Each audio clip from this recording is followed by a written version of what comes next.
19世纪的伦敦街头，4匹黑白条纹的斑马拉着马车招摇过市，围观群众挤满了整条街。到现在，满世界拉车犁地骑来骑去的全是家马，斑马呢还在非洲草原上撒野。马被人骑在背上使唤超过5000年了。斑马和家马在动物分类学上属于同一个属，马属，基因差距没那么大。但奇怪的是，5000年都没能把它驯服。关键是人类真的没少试，各种办法都上了，结果全是白费劲。不是一个原因造成的，是好几层因素叠一块，才让这带条纹的家伙成了人类怎么都搞不定的硬骨头。多数人看到斑马的第一反应是带条纹的野马，但真按血缘来算，斑马跟驴的关系比跟某些野马还要近。现在地球上活着的斑马一共3种，平原斑马、山斑马和细纹斑马。细纹斑马最惨，野外剩不到3000匹。它们都属于哺乳纲奇蹄目马科马属，跟家马是一个属，但不是同一个种。斑马这个学名从希腊语来的，原意是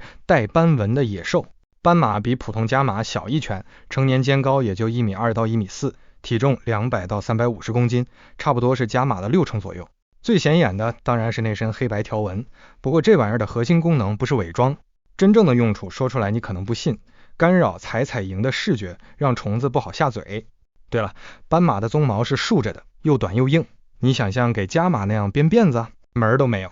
而且每匹斑马身上的条纹都是独一份的，跟人类的指纹一个道理。斑马这动物哪儿都不去，就窝在非洲撒哈拉以南的地盘上，草原、稀树草原，甚至海拔2000米往上的山地都能见到它们。山斑马是唯一能爬上那么高地方过日子的斑马，别的品种没这个本事。把一匹家马关进马厩里，它顶多踢2下门板，过一会儿就老实吃草了。但你要是把斑马塞进一个小圈舍，它能把自己撞得头破血流，不是吓唬你，是真能撞到颅骨骨折。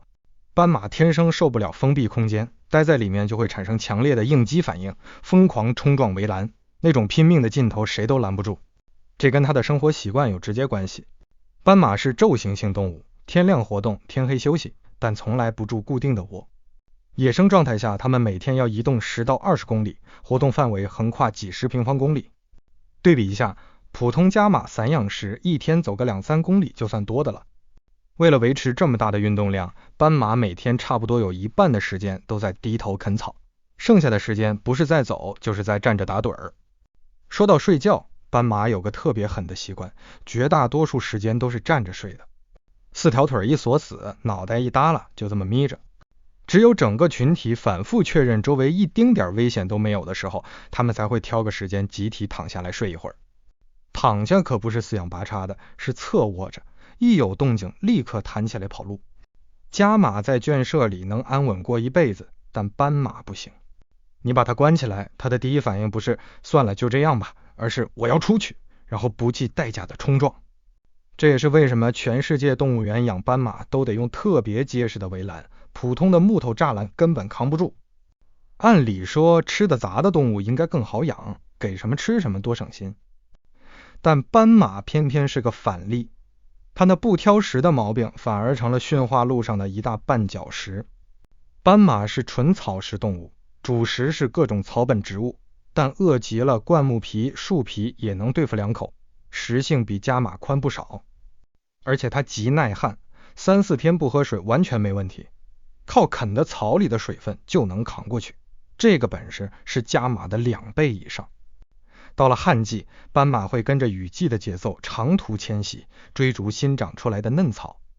草原上每年都能看到它们和角马、羚羊混在一起，组成浩浩荡荡的迁徙大军，一口气走上1000公里不在话下。那问题来了，吃得杂、耐旱、能跑远路，听着都是优点啊，怎么就成了驯化的障碍？道理其实特别简单，你不给斑马喂饭，它自己去灌木丛里啃2口树皮就扛过去了。你拿食物引诱它，拿草料拴住它，它心里想的是我凭啥听你的，我自己能找到吃的。家马被驯化的一大前提就是食物来源被人类垄断了，想吃好的就得低头服从。斑马不认这个账，它的广谱食性让它永远保有离了人类也能活的底气，这口气不断，驯化就没门。顺便说一下，斑马在野外经常跟角马混在一起吃饭，角马低头啃矮草，斑马抬头够高草，各吃各的，不打架，还能互相帮忙放哨，谁先发现不对劲儿，嘶鸣一嗓子，大家一块跑。养过马的人都知道一个窍门，控制住头马，整个马群就听你的了。家马的群体里有严格的等级秩序，谁老大谁老二分得明明白白，头马往哪走，后面全跟着走。人类就是抓住了这个规律，把领头马驯服了，后面呢自然就老老实实跟着干活。但斑马的社交逻辑完全不是这么回事。斑马虽然群居，但它的群体结构极其松散，今天跟这群待着，明天可能就换了一波，没有固定成员，没有严格的老大老二，整个群体规模飘忽不定。旱季可能10几只凑一堆，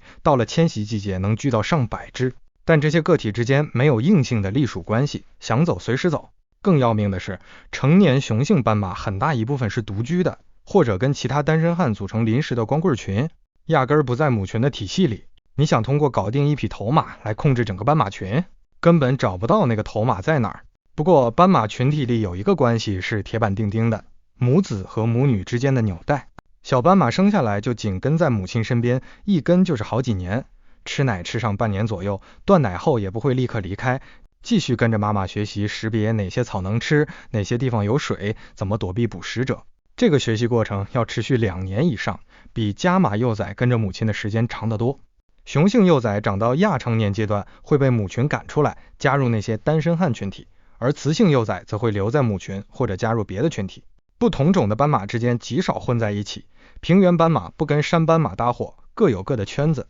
问题就出在这儿了。家马的等级制度让人类可以擒贼先擒王，斑马没有这套系统，你制服了其中一只，别的斑马根本不会拿它当领袖跟着走。每匹斑马都是独立的个体，都有自己的主意，你说这怎么大规模驯化？多数人觉得斑马跟家马一样，天一黑就抓瞎，实际上斑马的夜间视力是家马的3倍。你没看错，3倍。家马在黑灯瞎火的环境里基本靠耳朵和鼻子，而斑马在月光底下照样看得清清楚楚，想趁夜色摸过去套它，门儿都没有。斑马的耳朵构造极其夸张，2只耳朵可以各自独立旋转180度，左耳朵朝左听，右耳朵朝右听，同时监控2个不同方向的声音。5公里外有树枝被踩断的声音，它耳朵一转就定位了。5公里是什么概念？站在天安门广场能听到香山公园那边有人踩断树枝，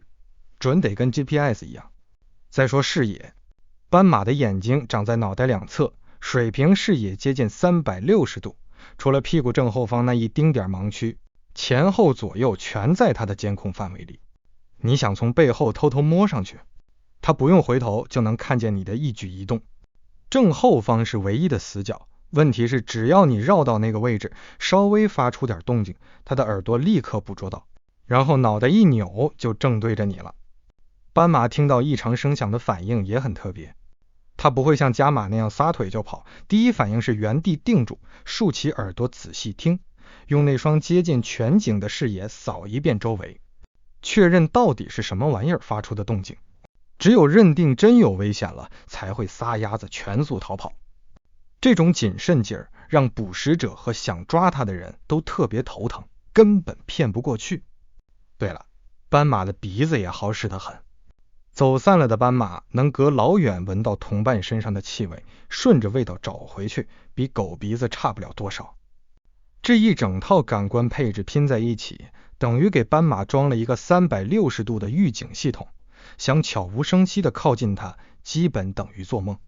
讲斑马的身体构造之前，先说一个让所有驯马人心碎的事实，斑马的后腿一脚踢出去的力道大约有1吨。1吨是什么概念？相当于一辆小型轿车的重量集中在一个蹄子尖上砸出去。草原上的狮子被斑马踢中脑袋，头骨当场碎裂。人类要是挨上这么一下，基本不用叫救护车了。所以驯马的老手敢站在家马屁股后面干活，但没一个敢站斑马后头的。他们心里太清楚了，那一脚是要命的。斑马的脊椎结构也跟家马完全不同。家马的脊椎经过数千年的人工选育，已经进化出了适合负载重物的形态。人类骑上去套车拉货，脊椎能扛得住。斑马的脊椎天生是用来奔跑和躲闪的，灵活性和爆发力点满了，但牺牲了承重能力。强行把一个人骑上去，斑马的脊椎会承受不住压力，逐渐损伤，最终导致瘫痪甚至死亡。这不是骑不骑得住的问题，是骑上去就等于在杀它。奔跑速度方面，斑马最高能跑到时速65公里，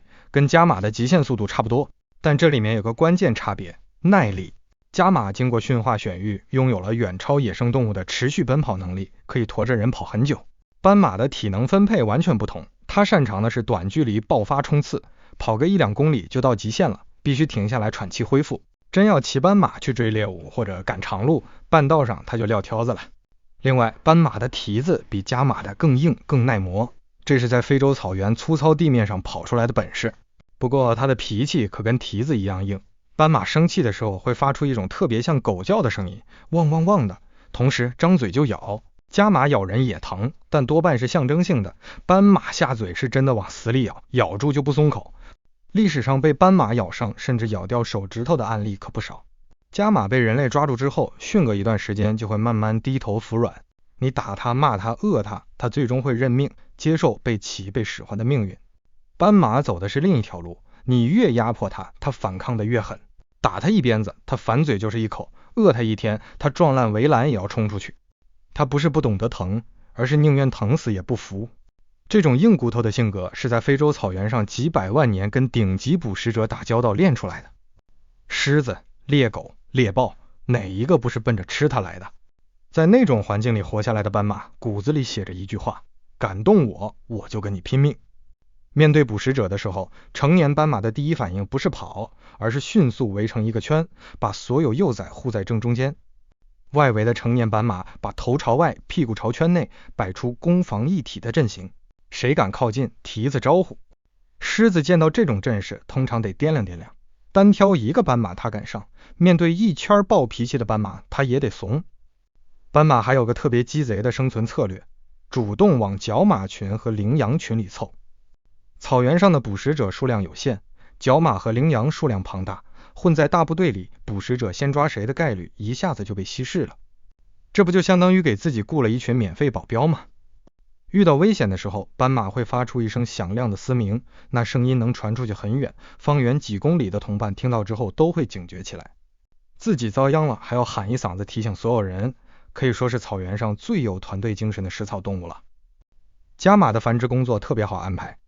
母马发情周期固定可预测，人类挑好优良种公马配种，生下来的小马驹大概率能继承好基因，一代一代定向培育，温顺听话的性格就这么固定下来了。斑马的繁殖现场完全是一个失控的场面。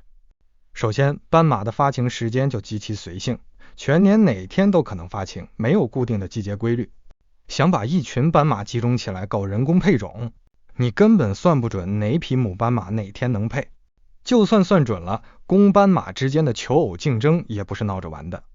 两匹公斑马为了争一匹母斑马，能互相咬得皮开肉绽，后腿互踹，踢得骨头咔咔响。那种战斗强度比家马的求偶竞争高出好几个量级，经常打出一身血的伤。公斑马求偶的过程倒是有那么点浪漫的意思，它会围着母斑马一圈一圈的转，边转边发出一种特殊的叫声，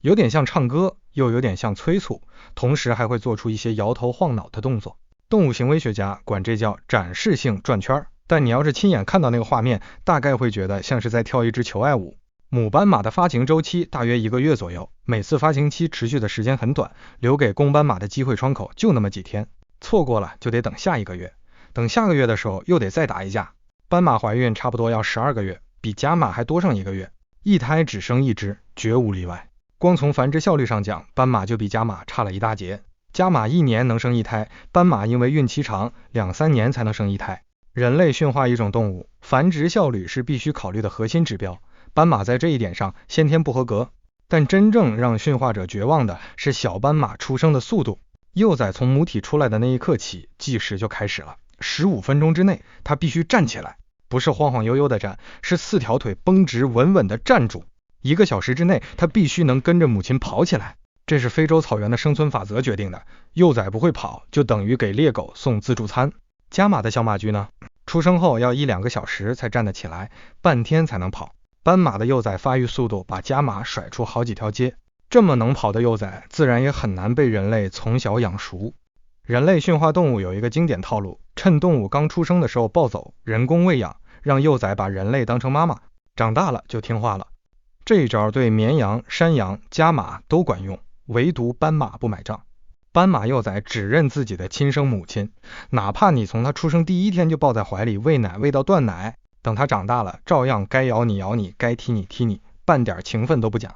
雌性斑马生产的时候会特意挑一处茂密的草丛或者灌木丛躲进去，生完之后的第一件事不是舔幼崽，而是迅速把胎盘吃掉。吃掉胎盘是为了消除气味，不让捕食者闻到血腥味追踪过来。那一幕看起来挺野蛮的，但对它和幼崽来说，这是保命的关键一步。新生斑马的条纹跟成年斑马不太一样，刚生下来是棕白相间的，颜色偏暖，等长到几个月大才会慢慢转成经典的黑白配色。小斑马这辈子第一眼看到的是谁就是谁，这是家马幼崽的认主方式，心理学上叫印痕行为。但斑马的幼崽不玩这一套，它从生下来就只认一个对象，它的亲妈。不管人类怎么讨好它、喂养它、陪伴它，它的基因里就写着一句话：妈妈才是自己人，其他都是威胁。这就彻底堵死了人工育幼的路。你辛辛苦苦把小斑马拉扯大，给它起名字，陪它玩耍，喂它最好的草料，等它成年了，它看你还是外来的威胁，该攻击照样攻击，该逃跑照样逃跑，一点不含糊。母斑马对幼崽的照料极其细致，哺乳期大约半年，断奶之后继续带着幼崽生活。这个过程里，母亲会手把手教幼崽各种生存技能，哪种草能吃，哪种不能吃，哪条路线能走到水源，遇见狮子和猎狗分别该怎么应对。这些课程要上足足2到3年，小斑马才能独立生活。相比之下，家马的幼崽断奶之后很快就跟母亲分开了，独立生活时间比斑马早1年左右。斑马的群体里有一种很有意思的互助机制，母斑马们会互相照看彼此的孩子。今天你出去觅食，我帮你看一会儿幼崽，明天换我出去，你帮我看。有点像人类社区的集体托儿所，妈妈们轮流值班，确保幼崽时刻都在成年斑马的视线范围之内。小斑马长到2-3岁算是成年了，雌性幼崽会留在原来的母群，或者加入其他的母群，继续跟母亲保持联系。雄性幼崽就没这么舒服了，母群会在某个时间点把它赶出去，让它自己去闯荡。这些被赶出来的年轻公斑马会自发凑到一起，组成临时的光棍群，3-5只或者10来只结伴游荡，等哪天足够强壮了，再去挑战别的公斑马，争夺自己的地盘和配偶。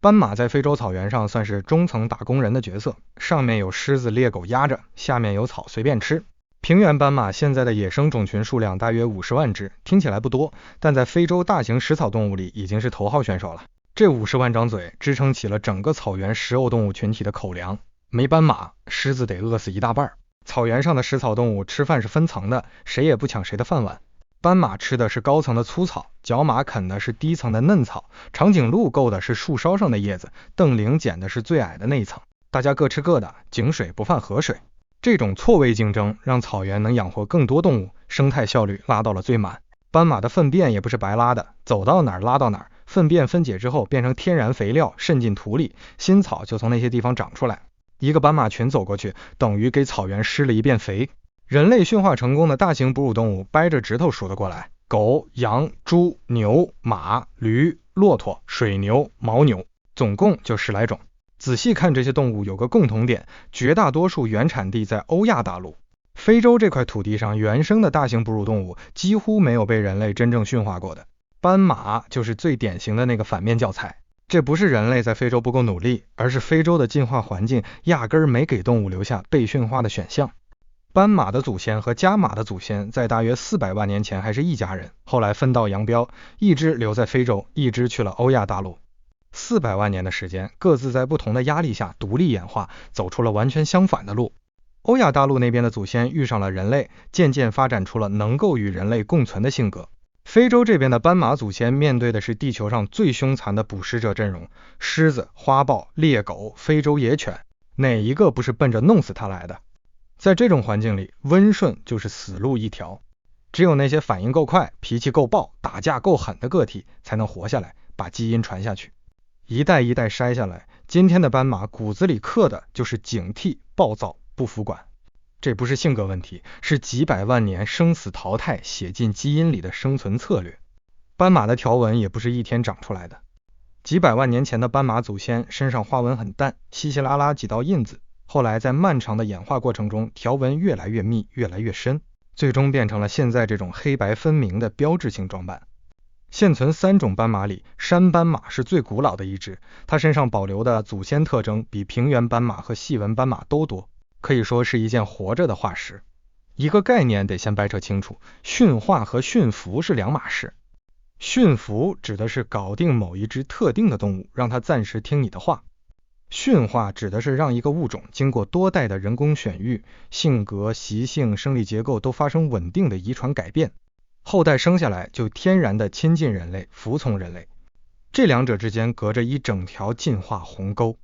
历史上所有关于斑马被驯化了的说法，严格来讲都是斑马被驯服了，人类搞定了某几只具体的斑马个体，但它们的后代依然野性难驯，没有一丁点温顺的基因能传下去。19世纪的南非曾经短暂兴起过一阵斑马马车热，最多的时候大约200匹斑马被套上缰绳拉车运货。结果呢，斑马脾气上来，半路上撂挑子不干了是常事，动不动踢伤赶车人，繁殖又跟不上，不到30年这股风潮就彻底凉了。英国那位罗斯柴尔德公爵也干过这事儿，他训练了4匹斑马，套上豪华马车在伦敦街头巡游，报纸登了照片，全城轰动。但这位公爵大人从来只坐马车，没敢骑过斑马。他知道那玩意儿的后背压根儿不是给人骑的，脊椎伤了自己也得跟着摔。到了现代，动物园里的斑马依然保持着攻击性，饲养员喂食打扫都得隔着安全距离操作，谁要是掉以轻心翻进围栏，斑马可不会跟你客气。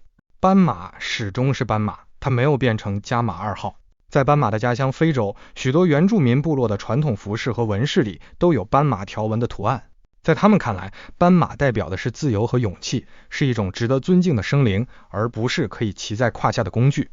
到了现代流行文化里，斑马的形象就温和多了。动画片、绘本里的斑马通常是憨厚可爱的配角，跟它现实中的暴脾气完全不沾边儿。很多品牌也爱用斑马条纹做视觉符号，黑白相间的图案识别度太高了，往哪一放都醒目。不过知道真相的人再看到那些可爱的卡通斑马，大概会忍不住笑出来。画里那只笑嘻嘻的斑马，放到现实里一蹄子能把狮子脑袋踢碎。3种斑马的命运各不相同，平原斑马数量最多，暂时没有灭绝风险。